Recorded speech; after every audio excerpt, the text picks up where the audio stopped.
A Swift Kick in the Ass, episode 87. All big changes start with a swift kick in the ass. Join the journey of lifelong friends, John Curren and Tom Stewart, as they make conventional thought bend over and take a boot to the keister. Warning, listeners may notice a force equal to or greater than needed to get your ass moving. A swift kick in the ass, living life on your terms. Welcome, I'm Tom Stewart, and I'm joined with my lifelong childhood friend, John Curren. And today's episode is Failed to Plan, Plan to Fail. Welcome to the show, man. Hey, Tom. How's it going, man? Good. Did you you survived the hurricane, right? You didn't get blown away? I survived Hurricane Irma, and we've been gone for a little while, and part of it was because the damage and so forth and the lack of electricity that I had because of Hurricane Andrew. I live in South Florida, Fort Lauderdale, and Hurricane Irma, if you're not aware, was a Category 5 hurricane. Now, Category 5 is as strong as they get. This was a monster hurricane. And it was slated to hit us as a 5. Luckily, it veered at the last minute, and it still hit us, but we didn't get hit as bad as we could have. And hurricanes, if you don't know anything about them, they have the stronger you get to the closer you get to the center of the eye, which is the center of the hurricane, the stronger the hurricane force winds are. And also on the east side the east side of the storm is the strongest, dirtiest side, they call us. We did get hit by that, but we weren't close enough to the eye wall to get those Category 5 winds. Unfortunately, the Florida Keys did get hit by a lot of those winds, and it did tremendous damage down there. They're still, months after the storm, are still trying to get themselves back together. So I was, for my work, I work in television and radio, and we were covering, I was from the Hurricane Center, and we were doing what they call a Spanish pool. It was all the stations that take a Spanish feed. We would supply the feed for them. So it was me, a cameraman, and a producer. So we stayed there for the duration of the storm. And when it was first coming, I think it was Thursday night, it was projected to hit us like starting Friday or Saturdays.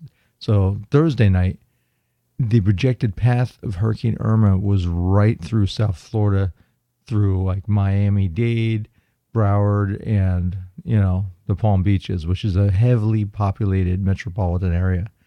They said it would have been the biggest natural disaster that we've had in the last 100 years. And like I was talking to one of the Hurricane Center guys, and he said he flew his family to Iowa. That's how scared he was. And it made me scared because I was like, I don't think my house could withstand it with a Category 5. Luckily, by Saturday, we knew that it was veering off. So I rode out the storm in the Hurricane Center, separated from my family, which was pretty scary. And even at the Hurricane Center, there was these, I parked my truck and there was light poles, and one of the veteran cameramen said, you might want to move your truck. So I moved it, and I was like, that light pole's not going to fall. This is the Hurricane Center. Well, they did. And it fell. One of them fell right on top of some girl's SUV. We could see it we had security cameras. They could see the parking lot, and right on top of it. So, John, that's what's brought up this episode is really about preparation, and it's something that I saw during getting prepared for the storm, of how lack of preparation was affecting South Florida and making it almost into a panic situation. We had lines for gas. I waited like 2 hours just to fill up my tank. And it wasn't even that. It was like, people were trying to get gas for their generators, so people would get in line and they'd have like 25-gallon containers. Right. At one time, we had a hurricane down here, and the storm had knocked out power to all the gas stations, so even though they had fuel, they couldn't pump it out of the ground. This time, we actually had no fuel. I mean, so many people, because the news is telling you, get flashlights, batteries, water, and gas. Top off your car. So everyone goes, and it was impossible. Yeah, that's just, that is just crazy. So hurricanes are something that we can we track, we monitor.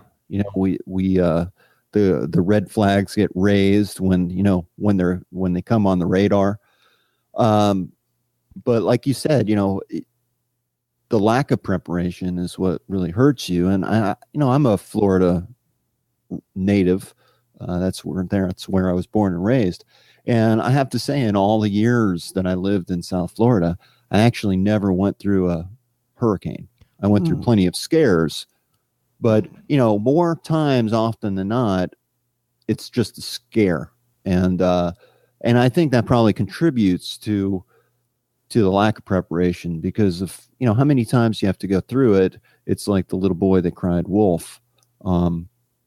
You just take it for granted, and you think, oh, it's just going to pass, it's never going to hit. And like you said, it grazed you, and there was still a lot of damage. But you were very lucky. Right. And everyone was freaked out because we had a hurricane 20 years ago named Andrew. Andrew devastated southern Florida, especially south of us, Homestead. I mean, destroyed an Air Force base. Wiped it clean, right? Yeah. I mean, it just shut down towns. And so everyone was like, when they said that this one is going to be like Andrew, but magnified, because Andrew was a small, tight, compact, powerful storm. This was a massive storm that would cover the entire peninsula. And it was like the perfect storm. It was as strong as they come. Yeah. And the city went crazy. Even, I have shutters on my house, and some of my shutters I need to put butterfly screws on.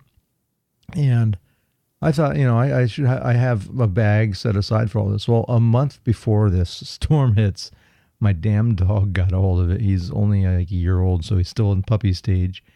And he got a hold of that bag, and he went around the backyard flipping it around, and little butterflies, swing nuts flying all over the place. So I thought I found them all. I collected them all in the dirt. And so when I was putting up shutters, I was like starting to do the math, and I was like, I'm going to be very close to not having enough to seal up my house. So I went to the local Home Depot, and of course they were already sold out, but I was like, well, maybe I can just get some nuts. Not even nuts. It was panic. Everyone had stripped apart the Home Depots. And I mean, I went to a lot of them, and Walmarts. It was insane. People were waiting, and water. No one had water. There was people waiting in line, like wrapped around the building, to get one case of water from Walmart. That's how bad it was. Well, right now what you're talking about is, addressing a need that you have, when you're in the thick of things.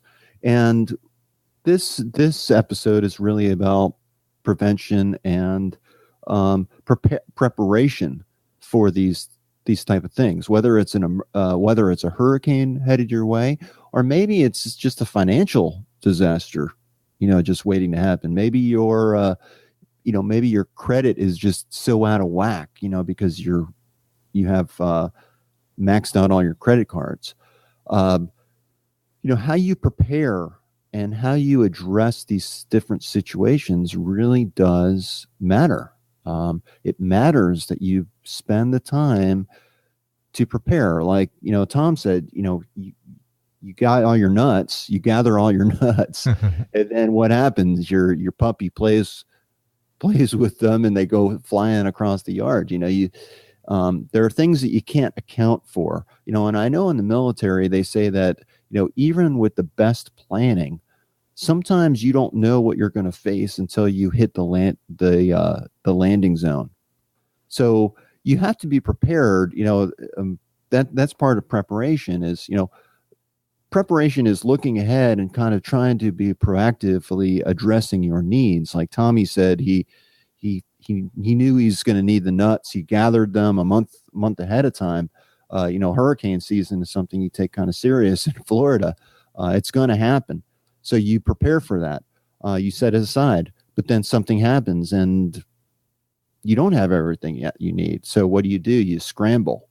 And good preparation should minimize the need to scramble, right? John, you mentioned the military, and when I was in the Air Force, we had something called a checklist that we carried around with us. It was like a flight checklist, and we always had to maintain it and keep it with us. And it was a step by step procedure of how to do our jobs, and also in emergency situations how to respond. Now you're thinking I should know my job, but the problem is when you're under stress, sometimes you forget the steps Right. and you get overwhelmed. And so it would tell you step by step, or it would say, skip here if this happens, whatever. And that's why they do it. They've researched this, and that's what gets the airmen through emergencies. Well, the same thing happens with personal change. You set a goal, and you're on track with that goal, and then something hits you. Everything goes sideways, and something comes up. And this kind of happened. I've talked about how I was on this show, how I had a goal for my 50th birthday to be in the best shape of my life. So I started doing stairs, 5 flights of stairs 20 times a day, and I did it daily. And I was on track. I was doing really well for 6 months. And then, things were sideways. I went on vacation, and I was like, I got a little lax. I was like, okay, I can eat, something different. I've been training every day. I deserve this. Well, what happens is that starts to snowball, and I get off track. And before you know it, the 13 pounds or whatever I had lost, I've gained it all back.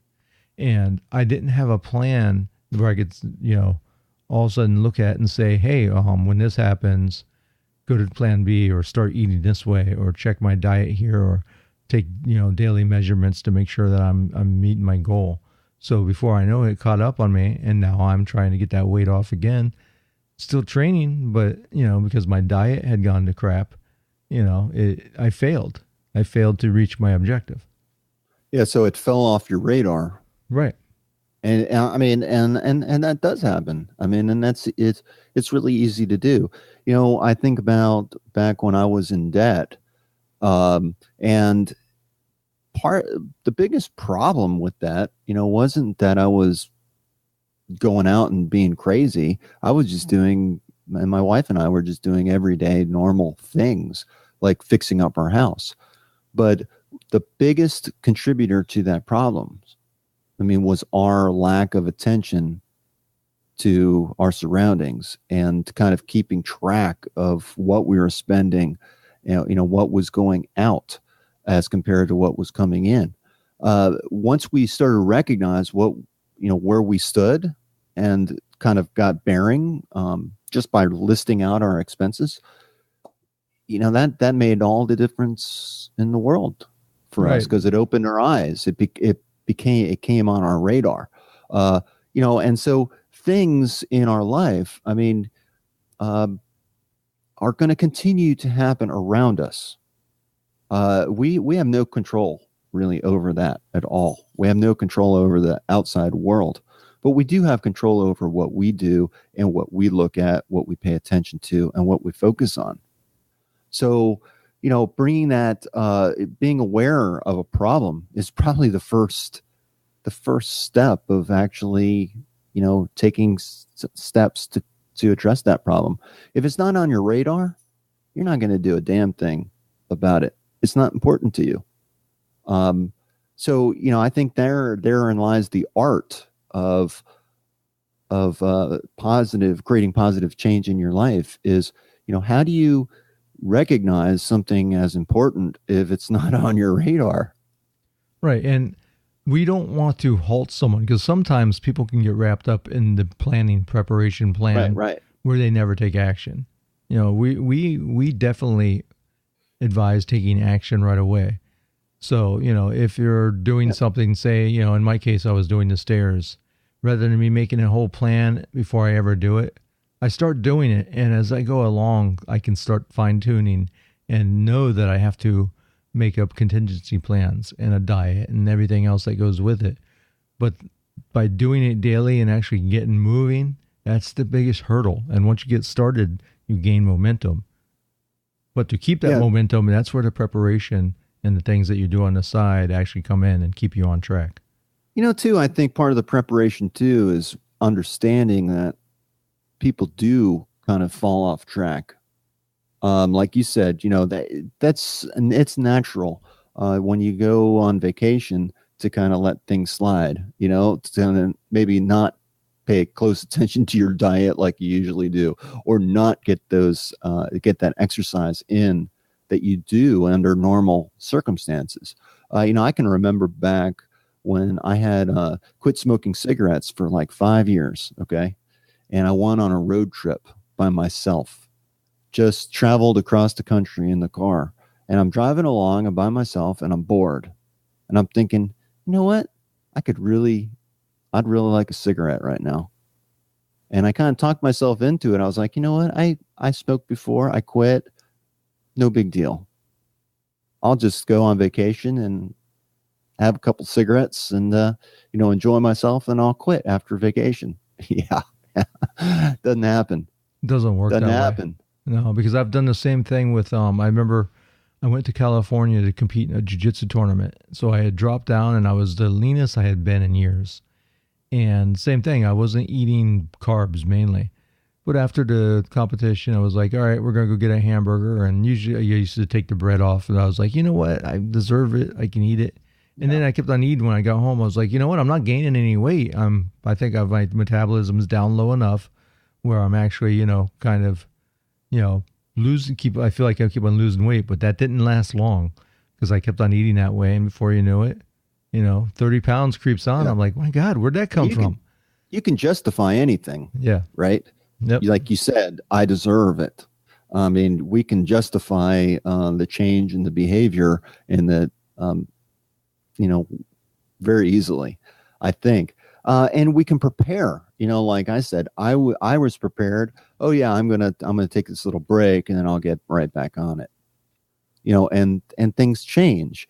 So that's part of, I think even when you do prepare, things can slip and maybe not turn out the way that you think they are. So it is constant, reevaluation, kind of looking at things, taking a step back, proceeding, looking at it again, maybe changing course.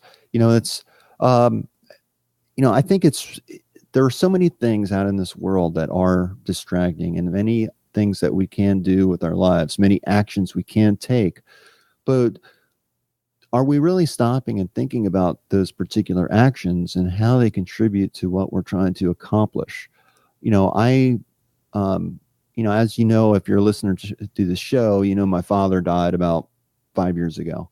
And even before he died, he knew death was coming, and he started kind of handing things off to me, even when he was sick. And I would bring these things home. And some things had value, or I thought, or maybe I could use them, or maybe I thought I could cash them in. Regardless of why I took on this stuff. And it got to such a point to where I was like filling up my shed. I didn't even know what I had. It was so bad. It was so bad I had to build a detached garage in order to hold all this stuff. And my dad's been gone almost 5 years now, and I've done a lot with the stuff. I've organized it. I've, gathered it.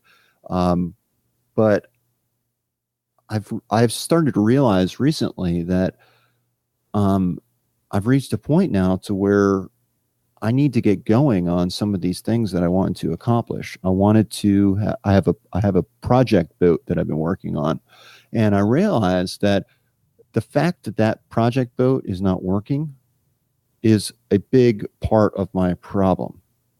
It does contribute greatly to the clutter that I have in my garage because I have all these boat parts, and I'm not sure if I really need them or not. So I've been focused on like cleaning up the garage, but not necessarily with purpose. Now that I'm working, I've shifted my gears and I'm putting my effort into getting my boat ready for the water. I find that I'm naturally decluttering my garage because as I go through and start gathering these parts, start preparing to get that boat to get into the water, I recognize that, you know what? I don't need this. I don't need that. I'm throwing things away left and right. I'm getting better organized. And that's a byproduct of a different goal, really. So the goal of getting organized is more like a side goal at this point. It's not the primary objective. Primary objective is getting that damn boat in the water and ending this 20-year-old project that I've had so my kids can start enjoying it. And I realize it's really a linchpin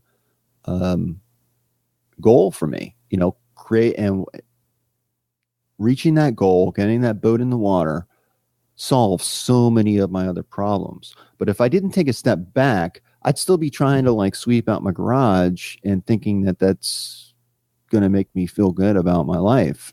You would be you would be overwhelmed, and that rides on you and keeps you from being who you truly are. Yeah, it does.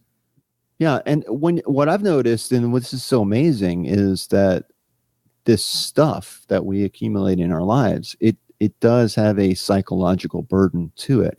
So when you throw things away, it's actually you feel lighter. Right. You can. Yep. That's why there's a big movement for minimalism, where people are just, if you haven't used it in 6 months, they get rid of it. Now I can understand, especially when you own a house and a garage like that, sometimes you don't use your leaf blower within that 6 month period because it's winter and you have to hold on to it for that reason. But other times we keep on holding on to things, as you say. Yeah. And we become hoarders, or it just becomes where you don't even use it. Like my mom has a shed out front and it's so full of stuff that we can't use it. And it's a combination of her stuff and my stuff. And we need to go through and purge, because therefore it becomes a useless space. Yeah. Go back to the power equipment for a minute. Mm-hmm. In Florida, you have one big season. It's summer all year long. But where I live in Virginia, we have the 4 seasons, and our power equipment has to sit for several months, at a time. And what I've learned, and this really does tie into the preparation of it all, is that if I don't prepare to have that power equipment sit, I'm going to be creating a lot more problems for myself. Because if you let gas sit in a piece of power equipment, it's just going to evaporate, and it's actually going to gum up the carburetor, and it's not going to start the next time that you try to start it. It's going to cause you a lot of problems. So I've learned, just that when I use the equipment, I just let it power out, with the gas. I empty it, and then I just run out all the gas until it's totally empty, and I never ever have problems. Talking about hurricanes, one of the things that I was not prepared for is generator.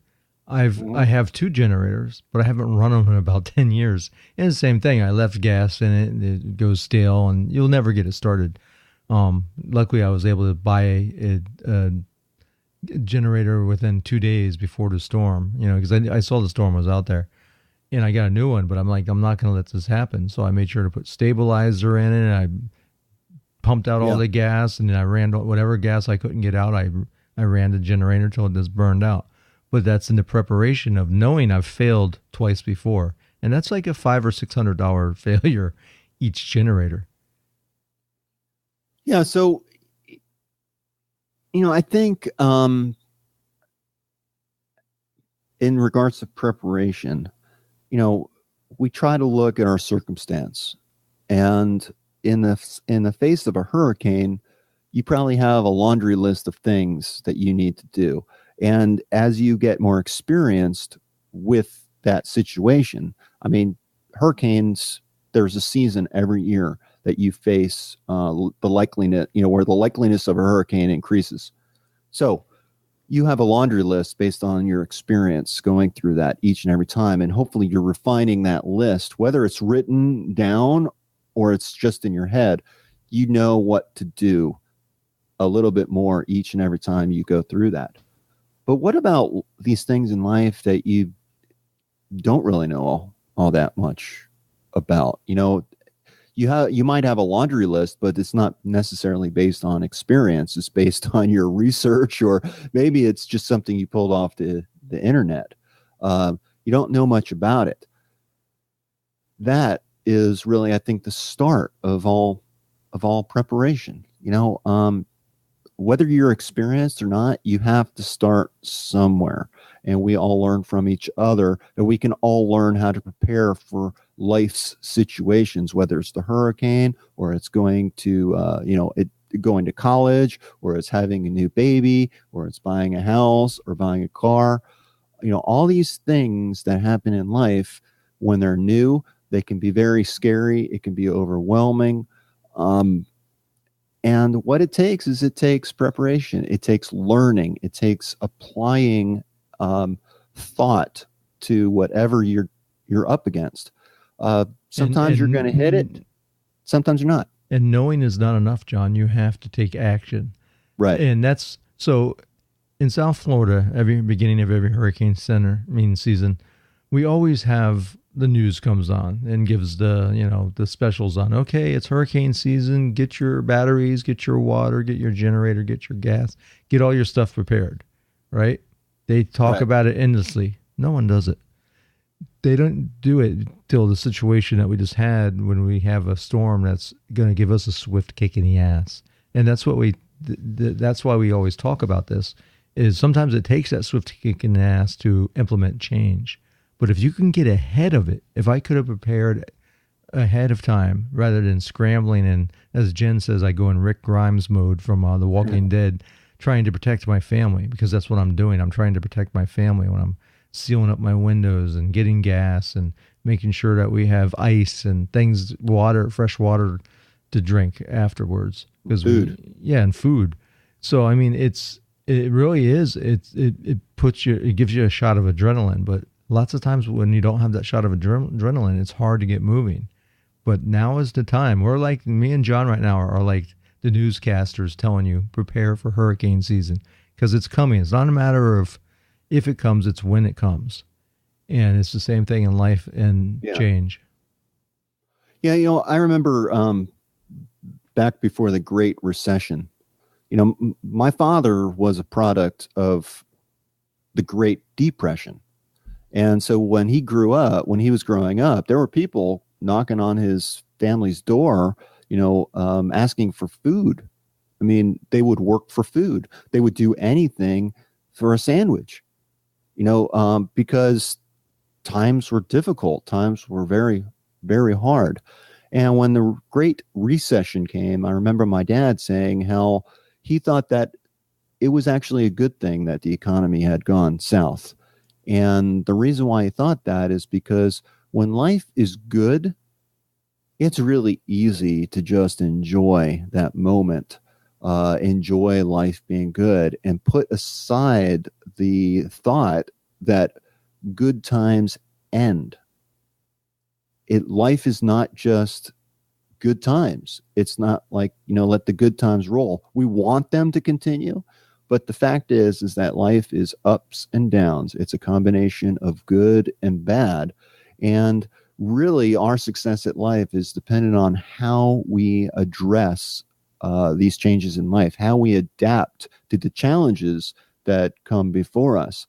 And what we get out of life really depends on the preparation that we're putting into it, and addressing our situations and trying to make the most out of it, whether you're protecting your family from hurricanes, or you're getting out of a bad financial mess, or maybe you're just trying to create financial security within your own family.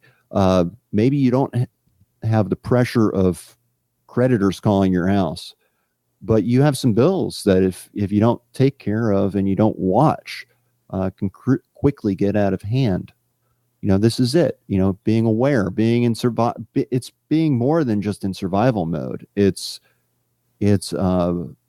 placing yourself in a position so you can thrive no matter what the circumstance. What's funny, John, is right before the hurricane, there was no lines at the Apple store. There was no hard to get items other than the essentials that you needed to survive and live. Right. And it really puts you in perspective. All that other stuff, all the things that, that we consume ourselves with every day are really not important. Yeah.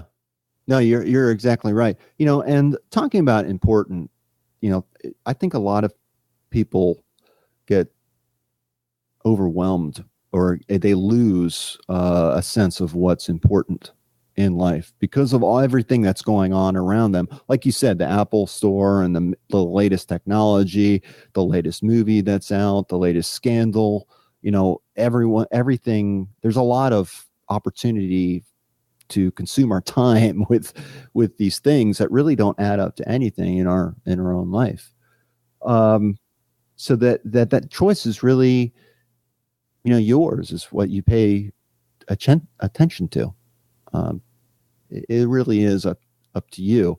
And we hope that, you take this time to prepare for yourself and what you see as being important. I think there's a very quick exercise that you can do to determine what's important to you. Think about yourself going through a life-threatening situation, such as a hurricane, where your life or the life of your family is in danger. And take it a step further. You don't make it through that danger. You don't make it through. And there's a funeral for you. What do you want said about you at your funeral? What do you want when you die? What do you want said about you and about who you were as a person? That's going to, most people aren't going to talk about how they had a big house and an expensive car and they dressed in nice clothes. They're going to talk about you as a person, that you were a good friend, that you're loyal, that you were a provider for your family, and that you protected your family from harm. Poor dad, was outside putting the shutters on his house for the hurricane, and the palm tree fell on him. It happens. It happens every year. You see people in the hospital. Yeah, I mean, I'm joking, but it really shouldn't be made light of. It's dangerous.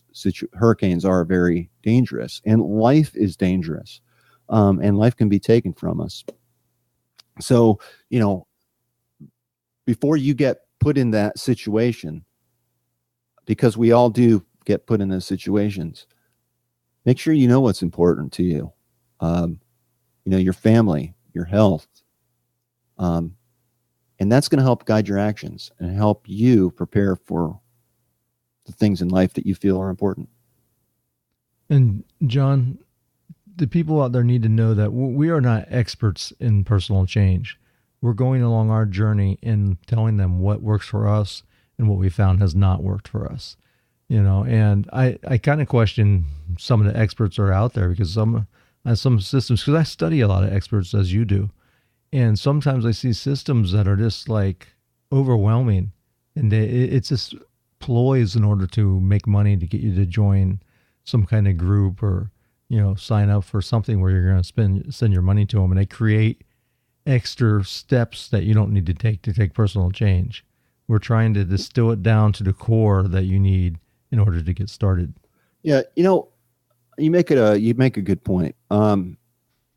We are all, oh my goodness, what's happening in here? Hurricane's coming.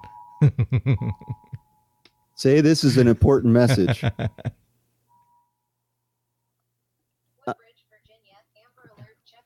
Oh my goodness gracious. Okay. John, let me tell you something real quick. That's an EAS message. At my work, we're one of the people that generate or relay those. And we have a unit that all TV and radio stations have that generate those. Well, somewhere the government had these same units at their government stations, and they posted the manual online. Well, within the manual is the username and password to get into the unit, the default one. You're supposed to change it, but what happens is a lot of stations don't change it. These kids got a hold of that username and password, and they hacked into I think it was in Arizona, it's like several TV stations and radio stations, and they ran a broadcast saying that zombies were coming up out of the ground and the dead were walking and aired everywhere. You can find it online if you search it. Yeah, if you search it on YouTube, you can find it, but it's hilarious. That's funny. Anyhow, we aren't, we're all we're all winging it in some way or another. We're not fortune tellers. We don't know what the future holds. None of us does. All of us, all we can do is take action in the here and now and try to do a better job. What worked for us, what has worked for us may or may not work from you, but we do feel that, we can all learn from each other. And that's why we have this show. It is the swift kicks in our ass often that are the toughest, because they hurt, and we learn from them. And that is the point of all this, is that we learn and that we keep going and we keep trying to do better. You are the expert at your own life. We're not going to tell you what to do and what not to do. That's your own decision. We can't tell you what's important to you. That's your decision. But we're here along with you on this journey, because we're taking the same journey. And we hope that this episode, will help you prepare for a brighter future and for getting traction in creating positive change in your life. Well said, John. And what I would say is the first place that you could go is to swiftkickinass.com and sign up for our free membership site. There you'll find a couple tools that will help you on your way. John's simple spending tool that you've created helped him get 150 grand out of debt. Is that right? 240,000. 240 out of debt. My God, man. And also the membership site has some cool, how to take action guides and get started. So it's free. Just enter your email, and there you go. John has zombies coming up out of the ground. I fear for you, man. Fear for your safety. Prepare. See? That's a perfect way to end this. Prepare. You never know when an emergency's coming. I guess I got to go and take cover. Duck and cover. See you later, my friends. Peace. Till the next time. Peace.